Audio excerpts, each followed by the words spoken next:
on May 2026.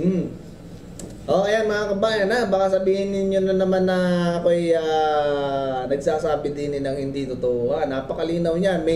Hello, what's up sa inyo mga kabayan? Nagbabalik na naman tayo. Ang daming mga comment dyan mga kabayan na hindi sang-ayon dun sa ating opinion patungkol dun sa pagtawa ni pagngiti ni Mr. President dun sa isang Pinoy na nabitay, no? Ang daming reaction doon at sabi hindi daw tumatawa, mas maganda niyan mga kabayan ay puntahan nyo na lang yung source mismo nung balita na yon para naman kayo kahit papano kayo mismo makakita nung aking sinasabi. Siyempre hindi nyo talaga makikita dyan kahit ako mismo mga kabayan.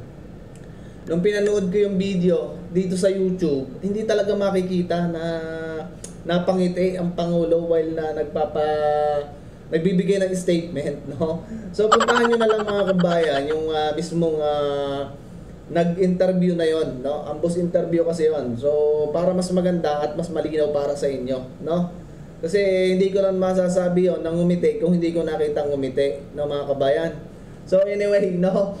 Pag-usapan natin mga kabayan, ayan yan tupad na yan, napakagandang programa nito mga kabayan, aring tupad na rin, no? At talaga namang makikita mo ang ngiti ng ating kabayan. Anyway, no, kung napasama man tong mukha ni ate dito, wala tayong galit dito kay ate, no, mga kabayan. Nagkataon lang na napabisita tayo sa page ni pangalan nito ni Sas, no? At nakita natin itong tupad mga kabayan. Kung mapapansin niyo sa picture, no, talaga namang wagas ang smile ni kabayan dyan sa tupad na yan, no? At natutuwa ang ating mga kababayan dahil dito sa magandang programa ng gobyerno, mga kabayan. Ako'y natutuwa din talaga. At kita ninyo mga kabayan, napakaganda ng ngiti.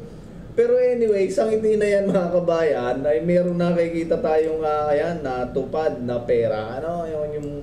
Yan yung pinamumudmod ngayon ng gobyerno natin, no? Sa mga nangailangan ng ayuda. O kumbaga parang tulong, no? Parang nawala na yata yung purpose mga kabayan. Hindi na natin naririnig, no?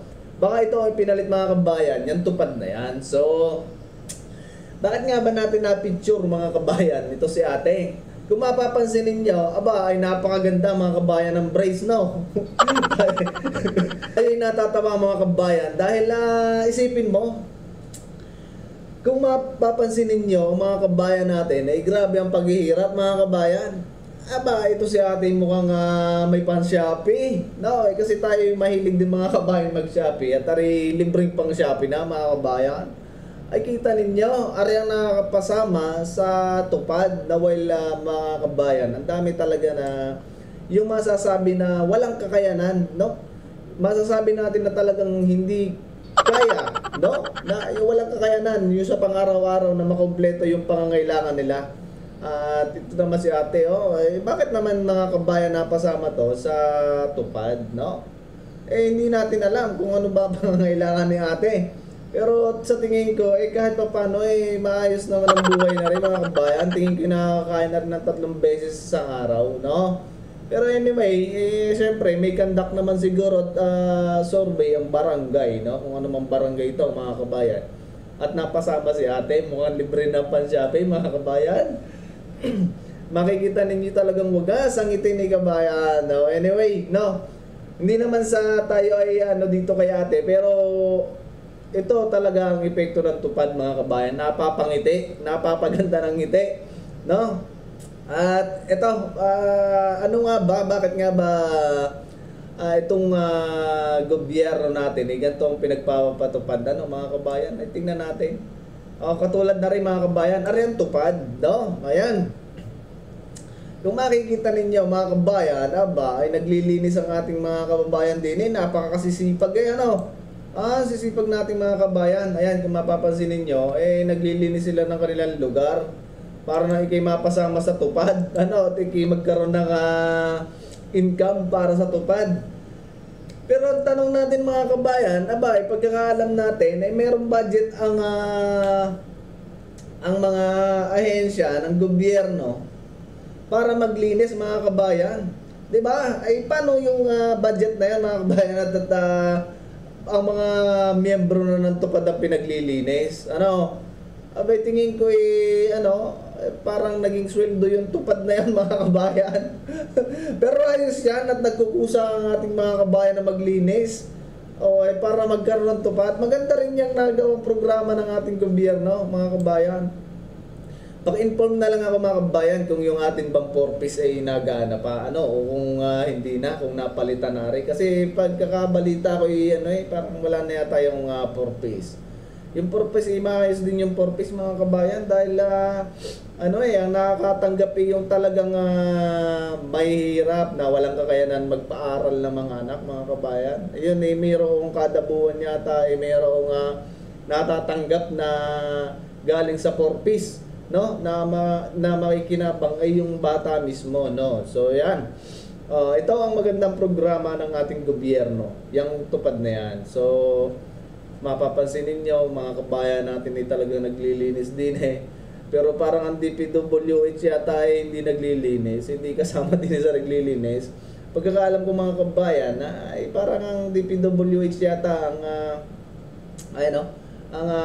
may budget. Ito pala may post pala din So kung tupad beneficiaries ang pinaglilinis ninyo, ano na ang nangyari sa annual budget na nakalaan talaga para sa ganyan 'di ba? Ito si Sas ang daming tanong sa buhay ng mga kabayan. Pero tama naman mga kabayan, na ring padali na rin ni Sas. Paano nga naman yung annual budget para dito sa paglilinis? Ang gobyerno kasi natin mga kabayan ay may annual budget. May budget kasi yan para maglinis ng mga ganyan, kalsada, kanal. Isipin mo pinahirapan mo pa rin mga tupad na rin. Paano kung yung walang kakayanan mga kabayan na maglinis ang tatanggap ng tupad? Ay hindi makakatanggap kasi hindi makakapaglinis. For example yung lumpo. Paano ka makakapaglinis yun mga kabayan? Ay di walang tanggap ng tupad. O di kaya may kapansanan. O di kaya matanda na. Di ba? Ay siya. Pero kung tatanungin, mas ayos yung mga kabayan, mas ayos yung purpose. Kasi doon walang ganitong wala tayong ganyan na nakikita. Inform nyo na lang din ako mga kabayan. Nang sa ganun mas malinaw ang ating usapan. At baka yung ating sinasabi din Sala, pero yun ang aking pagkakaalam, sabi nga kanya-kanyang opinion naman yan. So, anyway mga kabayan, ayan, napansin ninyo, si ate magandang ngiti, tigil-ngiting tagumpay na mga kabayan, ako sa nagayon, nawala na, ayan di ba? Ngiting tagumpay si ate, abay, naka-brace pa yan, partida, ang ganda ng ngipin sana all. Mga kabayan, dumako naman tayo dito sa, nangyaring, pagbibigay ng pahayag ni Garma mga kabayan. Ako'y medyo nakakahalata din sa mga parang parang aring kay Garma na mga kabayan parang merong tayong napansin na parang may gusto na naman itong mga to ipahiwatig mga kabayan sa ating mga religious group, So anyway mga kabayan, ipagpatuloy natin bago tayo dumako dun kay Senator Bato. Talagang talagang ako'y minapansin dito sa mga pangyayari na to mga kabayan. Pakinggan natin Provide a comprehensive information to the Quadcom regarding everything I personally know about the war on drugs during the former administration. Kita ninyo, hagulhul na hagulhul na si Garma, 'di ba? Sa kanyang sinalaysayang ayan, yan sa kanyang salaysay na yan, napapaiyak ng todo ano kaya maluwag kaya sa kalooban niya sinasabi ang mga pangyayari on May 2026. I received a call ano pala sinasabi sa akin mga kabayan nung post natin sa TikTok na nakatulog lang siya pagising niya 2026 na. Pala yun, tingnan natin. 2026 na. Napagayata ang napagayata ang gising natin mga kabayan. Oh, nasa future na tayo. I received a call from the President, Masa na yun? Rodrigo Roa Duterte, 2026. 2026. Oh. Ano ga, Garma? 2026. May 2026. Kaya naman mga kabayan, tayo nasa future na, trailer. Nauubo tayo sa mga padaling ari ng ng huwad kum na rin mga kabayan. Talaga naman, isipin mo tayo nasa future na. Ay, wala na si Tatay Digong diyan noong 2026. Pambira mga kabayan, nariga ang nangyayari na sa ating gobyerno. Tapos ang dami pang mga pabor, no? Ay talagang palakpakan mga kabayan ng mga pabor sa nangyayari. Hindi nyo ba napapansin na mga halos na nagiging resource person ng mga talagang napakalaking sablay? Akala may paniwalaan si Carolina Espinosa? Oh. Matatawa ka na lang talaga mga kabayan. Anong sarap mag-live na rin. Pambira. I received a call from the President. Sandali nga mga kabayan, hindi dito. Hindi ako makamubon dito mga kabayan sa year 2026, no? Abay, napakagayata mga kabayan na rin kay Garma na rin labas. Baka rin trailer mga kabayan, showing sa 2026. Ang bira. Ano kaya na namang makukumen din ng mga aging sa atin mga kabayan? Ay pagka tayo nagpo-post dito, anong daming galit mga kabayan sa ating video. Hindi matanggap na si BBM ay napapangiti nung ini-interview ng yung ambos interview na nung nahatulang bita yung ating kabayan sa Middle East. Di ba? Ay pambihira. Ito dito tayo sa 2026. The war on drugs during the former administration. On May 2026. Ayan mga kabayan, baka sabihin ninyo na naman na ako'y nagsasabi din ng hindi totoo. Napakalinaw niyan, May 2026. So, kalahin man, nauutal na tayo.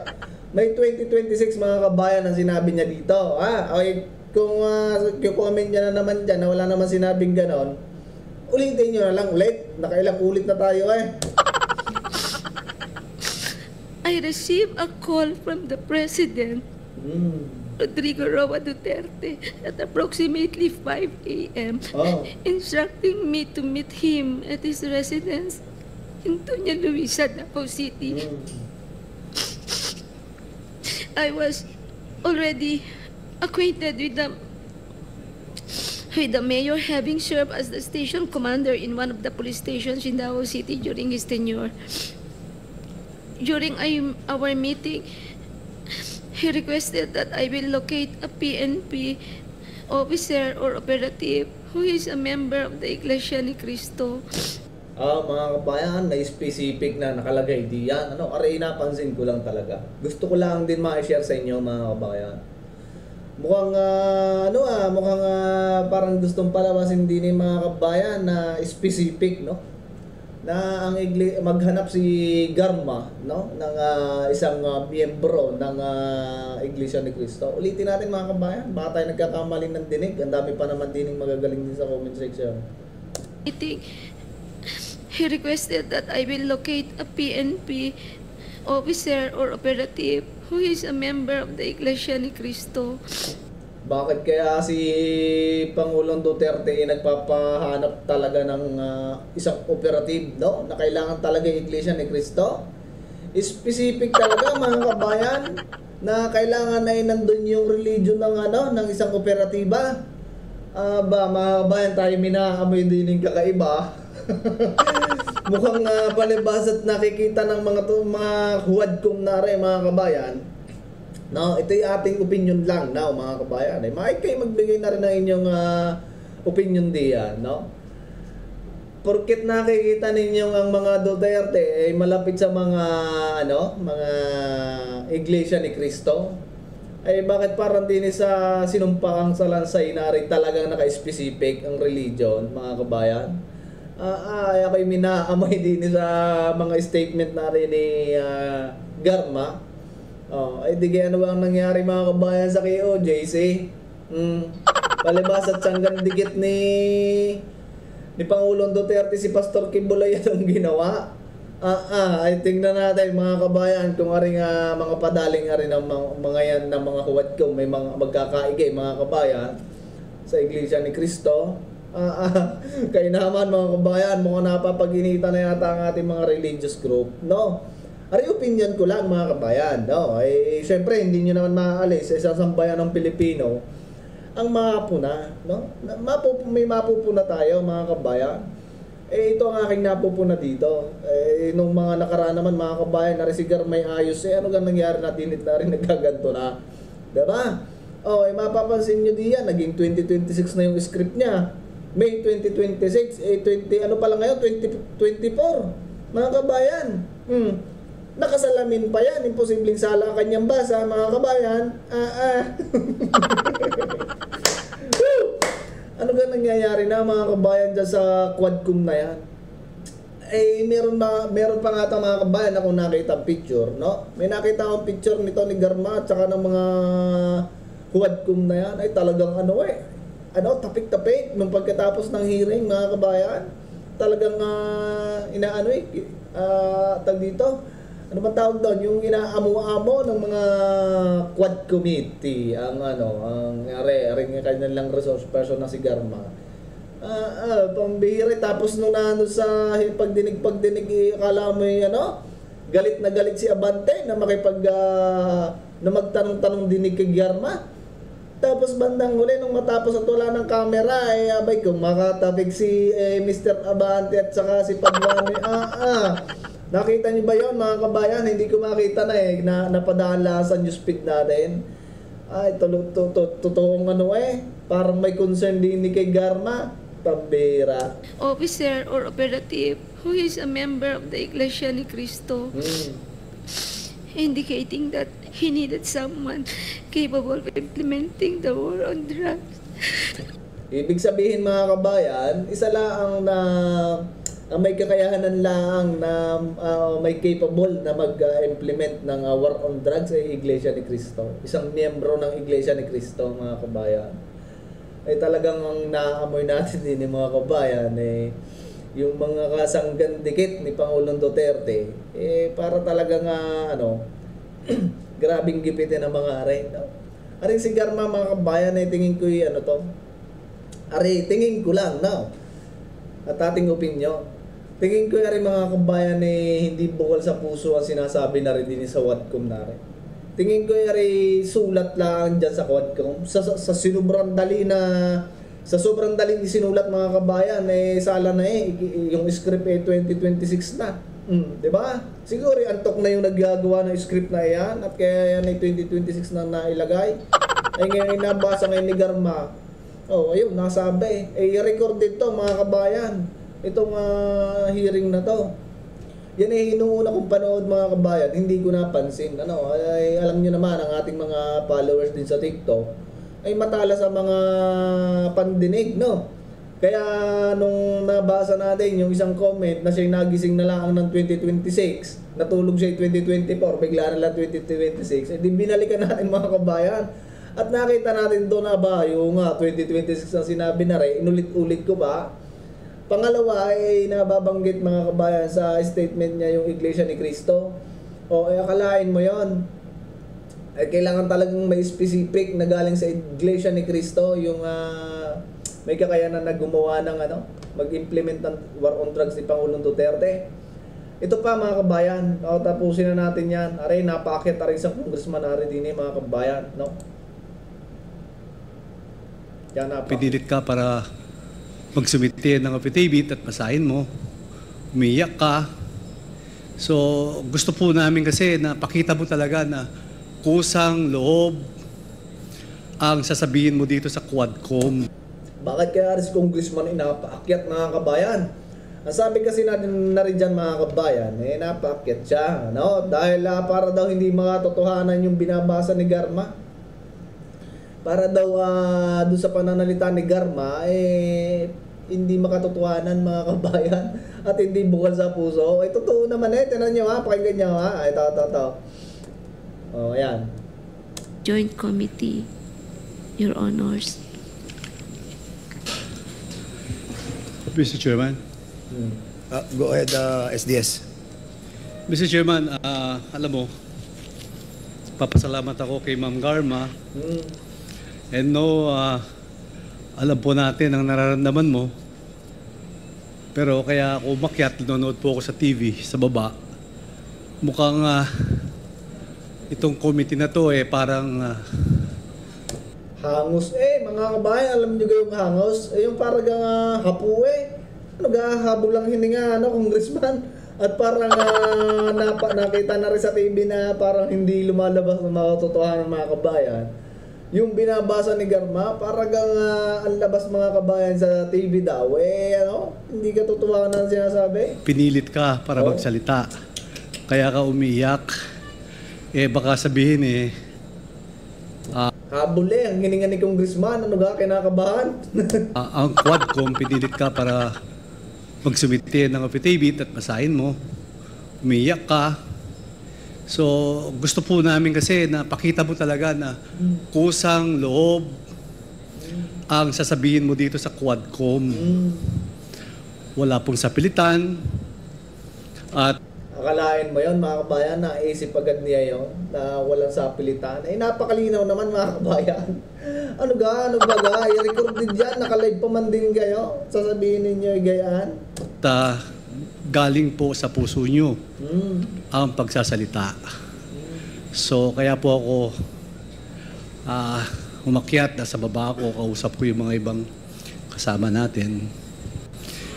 Ma'am Garma, alam ko naman po yung sitwasyon nyo. May nanonood po sa atin buong Pilipinas, lalo na sa Mindanao. Alam ko po kung ano nararamdaman nyo. Pero pakita nyo naman po, in the interest of fairness of every Pilipino, pakita po natin yung fairness dito. Kung titignan nyo po yung mukha nyo sa TV, ang analisa po namin. Akalain mo yan mga kabayan? Diba? Akala ko ako lang mga kabayan na nakapag-analisa sa nakikita natin din Ari pa lang si Congressman, SDS, na-analisa din niya. Hugas ka may agad mga kabayan? Parang itong committee na to, which is ako na bigla, may affidavit kayo. Kaya ako po sana kung pwede, kasi hindi po naintindihan yung mga binabasa nyo, yung mga... Siguro mga kabayan, napansin nito mga kabayan ni SDS, ni Congressman SDS, yung sinasabi nitong hindi naintindihan ng mga taong bayan, ay nakaw mga kabayan, kayo ga, naniniwala kayo din sa sa Quadcom sa Quadcom. Kita mo na yan. Gagawin mo pang bubuong Pilipino. Kaya ang dami nakapansin. Nanonood. Yung affidavit nyo, hindi po naintindihan. Yung mga televiewers natin. Kung kayo nandito, naintindihan nyo, pero pag nasa TV kayo, hindi nyo po naintindihan yung mga sinasabi nyo. Mr. Chair, on that note, kung pwede po, magpahingat siya, huwag siya umiyak, sabihin niya lahat in a clear reading, in a clear words. Ako po, I move sana para basahin niya ulit yung kanyang affidavit. Tama yan, para maulit yung mga sinabi niya mga kabayan. Akalain mo yung nasa 2026 na tayo agad. Sige mga kabayan, tama na rin kay Garma na rin. Talagang ang conclusion natin diyan mga kabayan, kung mapapansin ninyo, ay parang hindi bukal sa puso. Parang hindi bukal sa puso yung sinasabi ni Garma. Kasi yung statement niya mga kabayan dyan, pag nababasa niya, nakasama yung dating Pangulo, yung dating administrasyon, talagang napapayak ng husto. At pangalawa mga kabayan, natatakot si Garma, di ba? Ang pangatlo mga kabayan, parang ring palabas nila din sa Quadcom ay trailer pa lamang mga kabayan. Nagkataong nagkamali yung nagpindot para mapalabas isipin mo 2024, ay kayo naman.